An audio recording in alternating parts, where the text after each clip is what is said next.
Bienvenue dans cette nouvelle vidéo, mardi 23 septembre. Alors, hier, nous avions vu grosso modo vite fait le BTC en weekly, daily, histoire de faire un point rapido. Et aujourd'hui, on va aller un peu plus en détail au niveau du daily pour étudier un petit peu cette vague du daily et voir ce que on pourrait s'attendre, à quoi on pourrait s'attendre dans les prochaines heures, prochains jours.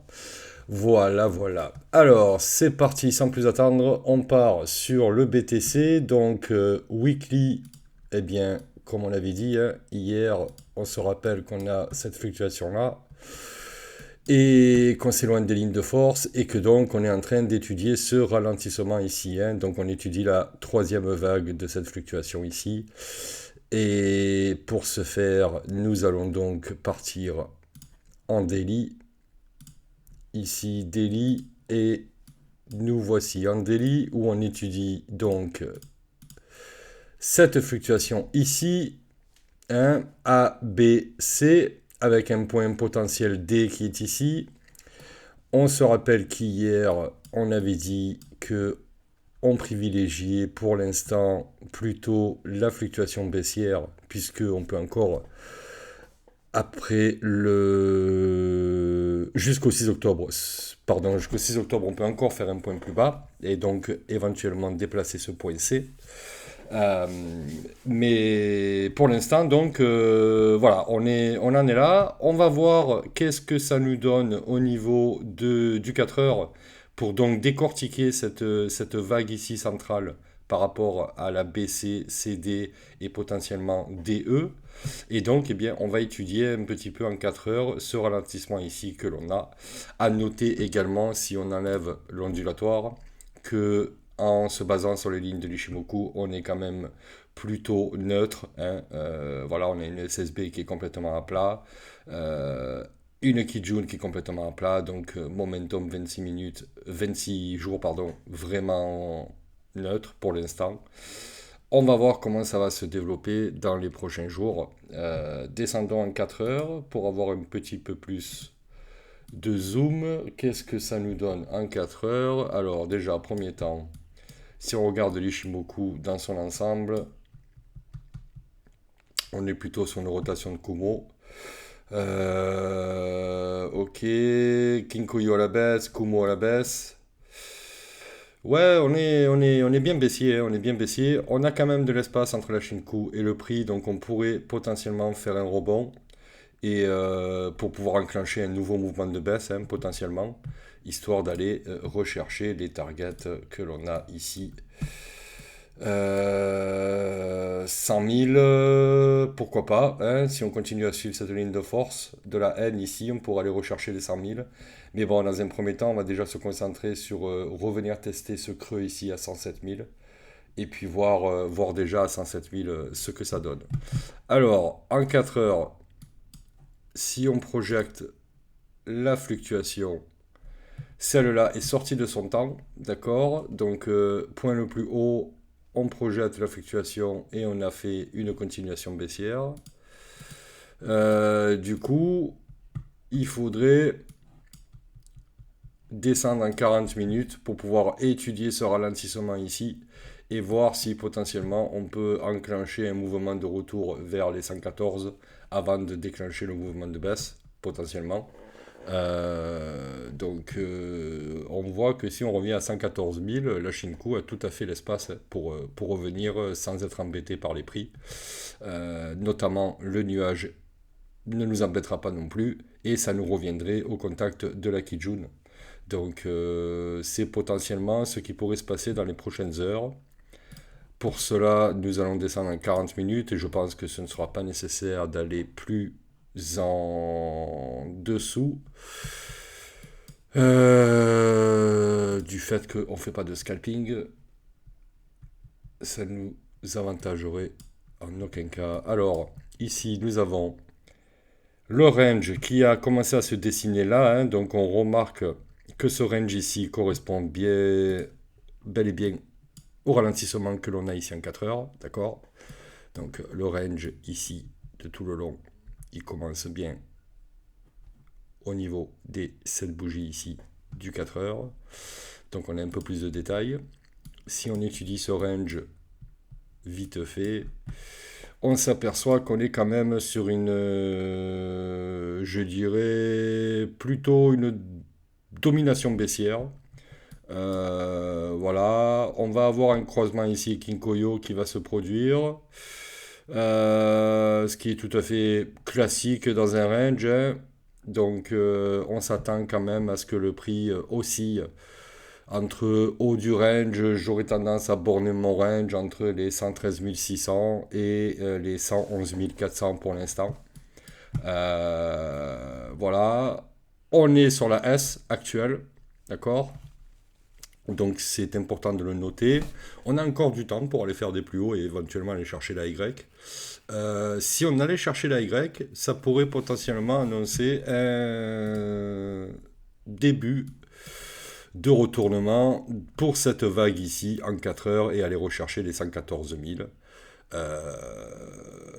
Qui pourrait donc nous amener au 25 septembre 14 heures pour les Français.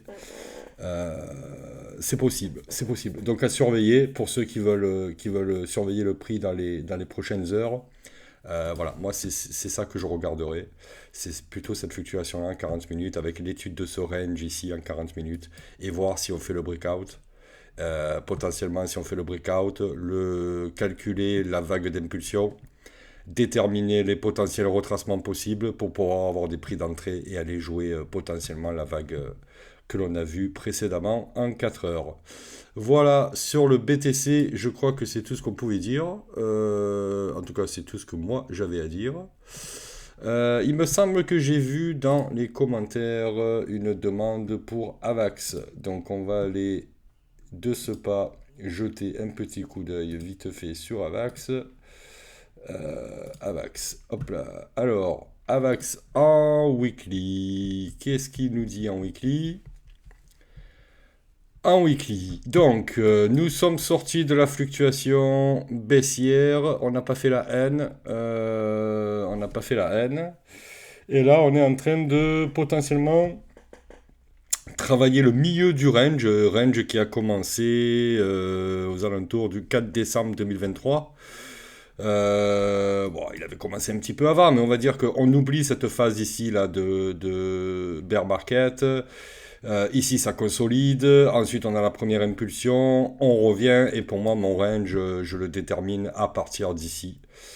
Donc, on va dire ouais, à partir du fin novembre, début décembre 2023. Et donc, depuis 2 ans, on est en range entre la borne, je dirais, des 63, 64 dollars, 65 dollars et 14, 13, 14 dollars. Voilà, voilà. Et là, on est à 35 dollars actuellement, donc on est plutôt en milieu de range. Si on regarde la Shinku n'a pas trop d'impact pour l'instant. Range, donc ça va croiser les prix. Voilà, je m'attends là pour les prochaines semaines, je dirais potentiel retour pour aller retester le haut du range, éventuellement vers les 53. Voilà, pourquoi pas. Pourquoi pas vers les 53. Éventuellement, on peut avoir un petit peu plus de détails en daily, si on veut. Donc là, on voit ce range ici, qui correspond donc, hein, ce range ici, là, il correspond donc à la sortie de la fluctuation weekly, hein, pour qu'on ne se perde pas. Donc ici, on a tout ce range-là, d'accord, qui correspond à ce que je suis en train de zoomer ici en daily. Et donc on va étudier ça pour voir la sortie ici de ce range, d'accord. On avait tout ce range ici qui correspondait à la latéralisation pour sortir de la fluctuation weekly. Et donc nous n'avons pas fait le plus bas, nous avons fait un plus haut. Alors on va étudier ce mouvement ici de sortie de range. Donc il est sorti ici, il est revenu rechercher quasiment sa zone d'équilibre à 28,93 Mais il s'est fait racheter tout de suite. Il s'est fait racheter tout de suite. Donc là, j'aurais tendance à dire que pour l'instant, on est plutôt sur une phase haussière avec un momentum de hausse. Ouais, jusqu'à mardi 30 septembre. On est plutôt sur un momentum de hausse, j'ai envie de dire. Il va falloir faire potentiellement attention à ce gap entre la Shinko et le prix, qui pourrait ramener le prix vers les 28, voire 25, sans aucun 27, pardon, 28, 27, sans aucun problème. Voilà, mais avant ça, il va falloir passer tous les obstacles, voir le prix d'équilibre de la Kijun, si ça a un impact sur le prix, et ensuite on verra. Mais pour l'instant, je suis plutôt haussier sur la VAX, donc ouais. Ouais, pour le moment, voilà, rien de plus à dire pour l'instant. On pourra faire un suivi si jamais ça intéresse, sans aucun problème. Voilà. Demain, je reviendrai avec le BTC, bien évidemment. Éventuellement, un altcoin de votre choix, si jamais vous l'avez choisi dans les commentaires. Et également, je tiens à vous rappeler que, comme d'habitude, pour ceux qui le savent, ils vont trouver ça répétitif, mais pour ceux qui me découvrent, je fais partie d'une communauté cryptologique. Et vous trouverez tous les liens en description de cette vidéo pour venir nous rejoindre. C'est avec grand plaisir. Si vous êtes intéressé par Ishimoku, le trading, la VSA, Wyckoff, tout ce qui correspond au trading en fait, crypto, vous voulez parler investissement, vous voulez parler comment faire de l'argent sur les marchés, n'hésitez surtout pas à nous rejoindre sur le Discord. Nous avons également un live tous les mardis soirs sur Twitch, donc n'hésitez pas à venir jeter un petit coup d'œil également, où là vous aurez des analyses d'un autre niveau, hein, n'est-ce pas? Voilà, ça n'a rien à voir avec le petit kangourou australien. C'est d'un autre niveau, c'est Monsieur ZS Trader de qui on parle, donc on est à un autre level. Voilà, donc je vous encourage vivement à nous rejoindre si ce n'est pas déjà le cas. Et sur ce, je vous souhaite une bonne fin de journée et je vous dis à demain, portez-vous bien, à bientôt, ciao ciao.